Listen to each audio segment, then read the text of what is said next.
Elle voulait révolutionner la médecine. Elle a fini par révolutionner la fraude. Messieurs, dames, prenez une inspiration. Aujourd'hui, on ne parle pas d'une visionnaire. On parle d'une illusion qui a trompé des généraux, des médecins et des milliardaires. Elizabeth Holmes. Année 2000.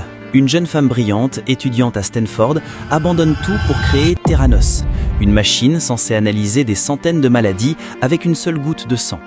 Une promesse trop belle pour être vraie, mais assez belle pour séduire l'Amérique.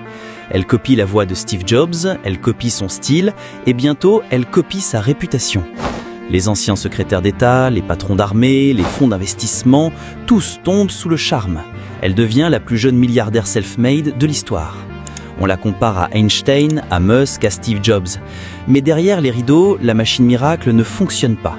Juste du bluff, du maquillage et des résultats trafiqués. Dans les laboratoires, les techniciens tirent la sonnette d'alarme. On les menace, on les fait taire. Parce qu'une seule chose compte, protéger le mythe.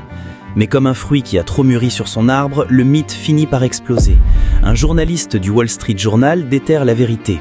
Les patients ont reçu de faux diagnostics. Certains ont cru qu'ils étaient malades, d'autres ont cru qu'ils ne l'étaient pas. Panique générale. Alors c'est en ce moment-là que la justice prend les choses en main. Le château de cartes s'effondre. Après vérification, la sentence tombe.